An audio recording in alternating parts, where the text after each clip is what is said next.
Birmingham, England, January 2002. A young man vanishes. Police think he's a runaway, but a psychic has a vision of a brutal murder. His head was pushed down and he had a blow to the head. He's describing this as if he's watching himself. He's also shown me that he's been buried underwater. Can she convince the cops a killer is on the loose and put him behind bars? Or will the mystery surrounding this young man's disappearance remain unsolved forever? It was really horrific. It was frightening.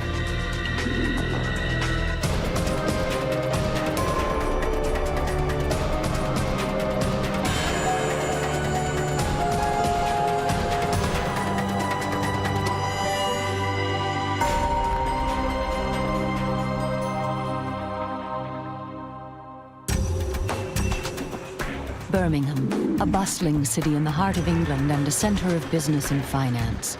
But like any major city, Birmingham has its problems. Over 23,000 violent crimes were committed last year.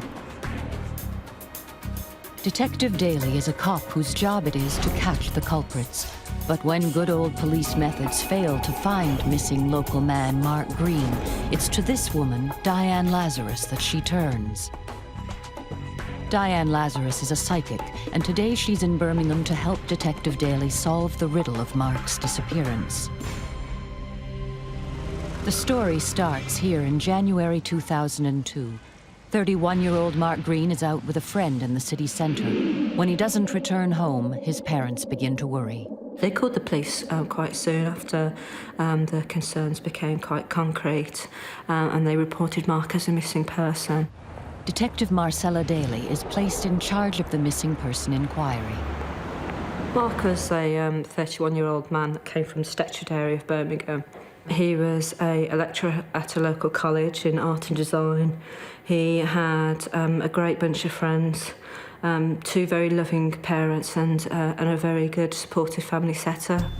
Mark's disappearance sends shockwaves through Birmingham's gay community. No one can understand why he would go missing or where he would go. Detective Daly's first task is to interview Mark's friend. Mark's friend wasn't treated as a suspect as such, however, he was a vital person within this missing person investigation, and he held vital information, and he was incredibly supportive towards the investigation. He tells officers what happened on the night in question. The night that Mark disappeared, he went out with some friends, decided that he was going to go on to another club, and his friend took the bus home. Mark was last seen alive on the 17th of January, outside, actually leaving the nightclub called Kudos in Birmingham city centre. He was seen leaving through the main doors, and then he was later seen just outside by CCTV. There are tens of thousands of closed-circuit television or CCTV cameras in Birmingham, but unfortunately Mark is only seen by one. Police make appeals on local radio for information about Mark's disappearance. You're listening to Birmingham City News. It's Monday, the 28th of January. West Midlands Police are launching an appeal for information relating to the disappearance of 31-year-old college lecturer Mark Green. Mark was last seen in the city centre on Thursday evening. There is concern for his safety and police... But no new information comes forward. In desperation, Detective Daly hits the streets and begins interviewing hundreds of potential witnesses. Hi. Can I just let you have a look at that, please? It's a missing person inquiry. This is a missing person inquiry. This is a missing person inquiry. Missing person inquiry. Have you seen this person at all? No, I haven't. Have you seen this person at all? Not at all. Can I just give you that? OK, thank you. There was obviously contact with a range of friends, and also friends that perhaps he had lost contact with. There was also contact with other areas that he'd been to in his life, whether it be university or friends that he'd visited. There was nobody that came to light that would have any need or intention to hurt Mark in any way. The police are baffled by the case. It seems Mark just disappeared into thin air. For Mark's parents, waiting for news of their son is heartbreaking. Anne and Don Green, throughout this investigation, were incredibly brave and have my utmost respect. It's very difficult to actually wake up every day knowing that your son's His son's not there, and nobody can find him, and nobody can explain whilst he's not there. It's now been 2 months since Mark went missing. Over 150 miles away in Wales, psychic Diane Lazarus is holding a private seance for a woman called Myron Green. She wants to contact her daughter who died the previous year. The reading is taped for you, just in case his message is passed on for other people. I'll not only talk about you, I'll talk about your family members as well. Diane's seances are incredibly detailed. To help her clients remember what is said, she records everything to tape. I've got a young lady coming through called Sian, and I feel that she passed over in an accident. She's saying that she loves you. She's now bringing in a gentleman called Mark. She's putting her arm right around him and bringing him forward. And she's saying that he's definitely passed over. Diane thinks that the man is Mark Green. She didn't know that Mark is Myron's nephew or that the police think he's a missing person. Was he in fact dead? I hadn't heard anything about Mark Green at all, in all honesty. You know, the first I heard of Mark was literally through doing that reading. Yes, this is definitely a gentleman called Mark. But that's my nephew, and he's only missing. He's not dead. I remember Myra was literally shaking her head saying, no, you can't have him. So I went in to describe Mark. He's got brown hair. He's got a lovely smile. He's saying he likes art. He's also shown me steps towards a college, so I feel he worked in a college. He showed me he used to carry a rucksack. He was always in a rush. Well, that's my nephew. He's a lecturer, but he's not dead. He's definitely passed over in the spirit world. He's quite distressed because he's saying that Diane's description is so accurate, Myron has no choice but to believe. She's very upset, but worse is to come. Mark is telling me that he's not missing. He has not walked away from his parents. He's quite distressed because he's saying that he's been murdered. I don't think for 1 minute that she expected this to happen, simply because she thought she was coming for a reading, she might have a message from her daughter, but she was really taken back by the fact that I had Mark in front of me. Diane describes what she believes happened to Mark on the night he disappeared. He's saying that he went to a nightclub, and as he walked from there, he was attacked. He's saying that he had this nasty blow, something really heavy hit him at the back of his head. He's saying that he's buried underwater. And then went on to say that it was a lady that's going to help solve a case. It was a lady that was short hair, nice eyes. He also mentioned there was going to be a television appearance, and after that, the crime will all be solved. But is Diane right? Has Mark been killed and buried underwater? Were the police wrong in thinking he is just missing? Myra was really taken back. I remember seeing her slumped in the chair, just couldn't believe what I just told her. And she said she was shaking with this tape in her hand, saying, I know what I'm going to do with this tape. I'm going to pass this on and get it to the police. The next day, Myron sends the tape recording of Diane's seance to the police. It lands on Detective Daly's desk. But will it convince her that Mark is not a missing person? Mark is telling me that he's not missing. He's been murdered. Detective Marcella Daly is in charge of the missing person investigation. I think on hearing the tape, my feelings were a little bit mixed at first. It's a very difficult thing to kind of listen to, but I thought it was important to remain open-minded. He's saying he's got jeans on. He had a denim jacket on at the time that he was murdered. She came up with information with regards to location, interesting information connected to Mark's parents. But she also came up with information with regards to me, which was quite surreal, really. There's a police officer, a lady. She's got short hair, lovely eyes. And she described me as a key figure in the investigation. On the tape, Diane can be heard describing Mark's appearance, his movements that fateful night. She tells of a blow to the back of the head and a burial underwater. There were some elements that weren't what perhaps you would call guessable.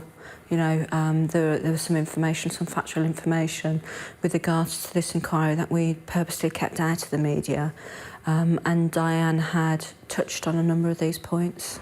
Detective Daly asks Mark's parents' permission to contact Diane.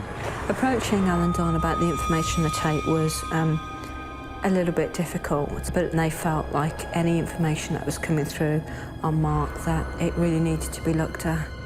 I had a phone call then from the West Midlands Police, Marcella Daly, and she was asking me, how do you know about Mark's murder?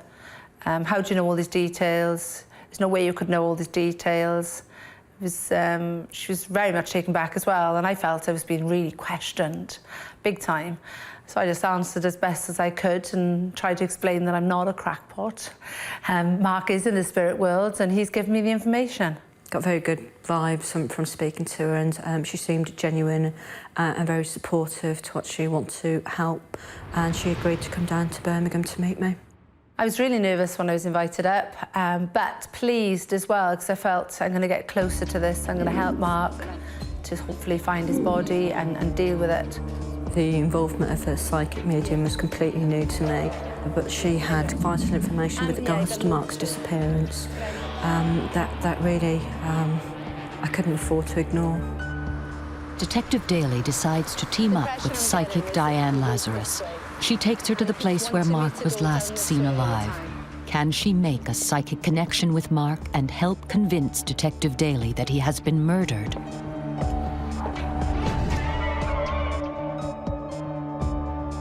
She felt a very strong feeling to walk in a particular direction, and that direction was actually supported by CCTV footage of Mark, and in fact it was actually the last footage that I had of Mark. The CCTV here, just that one there, we've actually got a picture still of Mark just standing here actually chatting to somebody. We don't know who that person is and they haven't come forward. I could literally see Mark ahead of me, and he's saying, walk this way. Diane believes that Mark is guiding her and Detective Daly along the route he took the night he disappeared. To him. Mark literally showed me in great detail which way to walk. Just want to go straight down here. Okay. We said take a left here, take a right here. Because to me, he's coming through really distressed at this point. And he keeps taking me as if he wants to sort of drag the both of us down this area all the time. Quite clearly I had an understanding of where Mark had gone, and Diane, without having that information, walked that route, and I followed her and listened intensely to what she had to say. I don't feel he was alone. Somebody else was with him. And this guy that I feel is certainly not a friend that's with him at this point. It's as if he was staring Mark out. I kept looking at him, staring at him. It's as if he wanted me to see into his eyes, and I felt as if I was drawn into this guy's eyes. And he said, can you see what I've seen? Walking with Diane as she was talking about how Mark was feeling, providing this information, it was quite unusual. Certainly the trained detective in me that was very much used to dealing with factual information was still remaining very open-minded. I didn't disbelieve her. I was pleased by Marcella because she questioned a few times, but she took in all the information that I gave her, which was brilliant. And she accepted what I was saying. She didn't try and sway me anyway. She said, do you think he was here? How do you think he looked? Which way did you describe him? You know, all the right questions she should have been asking, really. After 5 hours walking, Diane Lazarus and Detective Daly arrive at this housing estate in Birmingham's Highgate district. This is definitely it, definitely. And I remember actually getting to some flats, and he kept saying, Diane, here, this is the place. The psychic connection is now stronger than ever. Mark begins to reveal the full horror of what happened to him that night. He was really hitting him and beating him up. When Mark was pushed down and kept being pushed down, he had a blow here, right there, the back of his head. The impression he keeps giving me is that his head was put down. But police have no information to suggest Mark would ever come to this area of Birmingham. He didn't have any friends here, and it's miles from his home. It was really horrific. It was frightening. When I was actually standing there and hearing this information, it was unbelievable. I was looking in thinking, you know, where are you, Mark? He kept saying, you're not going to find me here, you're close, you're not going to find me here. But I'd been taken away, and I could see black bags being laid out. It was terrifying. For me, even, I was in a right mess, and I felt awful. And I thought, these people are going to think I am nuts to say these things to them now. But the walk has a dramatic effect on Detective Daly. Her growing suspicion that something sinister had happened to Mark is now confirmed. She decides to upgrade the missing person case to a murder case. Diane Lazarus has done her job. It's been several months since Mark Green was first reported missing from home in Birmingham, England. With the help of psychic Diane Lazarus, police are now treating his disappearance as murder. Because of some supportive information on the tape, as well as a very intense investigation, the decision was made quite quickly to upgrade the investigation to a murder investigation. It's incredible, but a tape recording of a seance is being used by police to catch a killer. Using information provided by Diane Lazarus, police begin to search whole new areas of Birmingham. Diane provided particular information with regards to locations and areas and materials that she felt were important, and that information formed part of my searching of areas. It's an agonizing time for Mark's parents. The waiting for Mark's parents was just completely devastating. Not only Mark's parents, but obviously key family members, and also Mark's partner at the time. And there was just no way of actually describing how completely devastated they were as every second ticked by, really. But despite their best efforts, the police find no evidence of Mark. It was very frustrating for me as an officer, the main officer in the investigation, not to find Mark when I felt so committed to finding Mark. It isn't just Detective Daly who's growing frustrated. The length of time that Mark was sort of waiting for this case to be resolved, it was actually frustrating for Mark. But in that time, I actually did his mum a reading, and his dad. And Mark actually told me that there'd be a television programme, and after that television programme, the whole thing would be actually solved. This is the second time psychic Diane Lazarus has said a TV show will lead to the crime being solved. The first time was during the seance over 5 months ago. When Diane spoke on the tape, she mentioned the use of media, a wide range of media, but also that we'd be attending a TV show. Incredibly, in May 2002, Detective Daly is called and asked to take part in a talk show. There's going to be a television programme. With Diane's words ringing in their ears, she agrees to take part. I certainly felt with regards to Mark Green that we really could not afford just to ignore it. I felt I had to justify to the inquiry, and I felt I had to do it for the parents. And Marcella rang me and said there is going to be a television programme, and I was really taken back. I remember watching it and thinking, it's not going to be long now. A very unusual step, but it felt... During the programme, Detective Daly is criticised for using a psychic in the investigation. This was a real help. It enhanced the investigation. Yeah, I noticed you used a very kind of careful word there, enhanced. It was quite critical of the approach that I had personally taken with the use of clairvoyance mediums. What I stress and what's important for any family that's considering this, that there are lots of people out there that will take advantage, quite clearly, but there are still people out there that have talent and do want to actually help people when they're in such a vulnerable state to find missing loved ones. The broadcast comes as a shock to one man in particular. Scared that the police are closing in, he decides to save himself and step forward with information about Mark's disappearance. A person called James came forward and basically provided information to say that his brother was responsible for the murder of Mark. And that he was responsible for helping his brother dispose of Mark's body. I was pleased that this gentleman had walked into the police station and obviously said that he'd been involved in committing the crime. because it's exactly what I'd said. I said there was going to be a television programme, and from that moment on, I knew somebody was actually going to own up to it, so to speak. Incredibly, Diane was right. A television show has brought a killer to the surface. But what did happen to Mark on the night he disappeared, and where is he now? James's brother, Robert McMahon, is a neo-Nazi with a history of violent crime. Police arrest and charge him with the murder of Mark Green. But despite intense questioning, Robert refuses to confess to the killing, but James does talk. He tells police that Robert killed Mark on the night of January 17th in his flat in the Highgate district of Birmingham, the exact location Diane led Detective Daly to months earlier. I remember Marcella giving me a call up and saying that the place where I'd taken her was actually a spit away from where Mark had actually been murdered. So it was well worth going up to Birmingham and taking that walk. Before this case, Diane Lazarus had no connection to Birmingham. There is no way she could have known either the area or Robert McMahon. So how did she come so close to the murder scene? Weeks before, months before, I was standing in the spot thinking, I can't be in the right place, no way. And yet, that information was brilliant.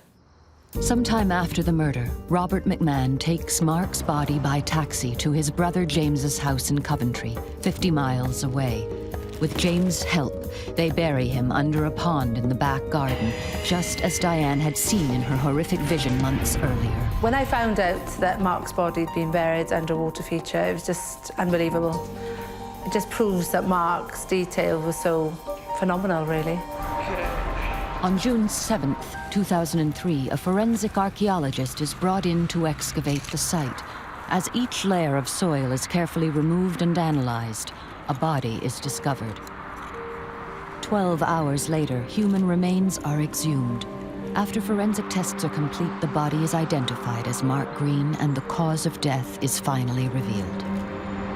When Diane described how Mark had been murdered, and when Mark's body had been found and forensic information came to light, it was quite factual that Mark had been killed to a blow to the back of the head. When I found out that Mark had died from a blow to the head, it was confirmation for me that Mark was giving me the accurate information at all times.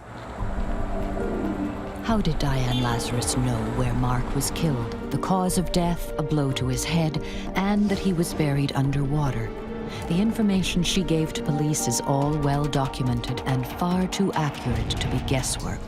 Diane has only one explanation. Mark told her. I really feel I've got a duty to the spirit world because I feel I'm employed by them, so to speak. So when I'm given information, I really try and act on it straight away. At their trial, it takes just 1 hour for a jury to find both McMahon brothers guilty.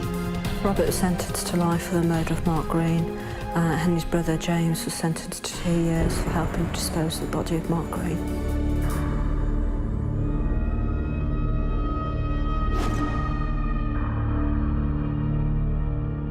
I think Mark's parents had basically been to hell and back with Mark's disappearance and murder. I think the case, when it came to an end and when the two were found guilty and sentenced, was a relief to both Anne and Don. But again, it just re-emphasised the great sadness and the great loss in their life. But why did Robert kill Mark? Was it because he was seen leaving a well-known gay bar? Was this a homophobic attack? Or was he just in the wrong place at the wrong time?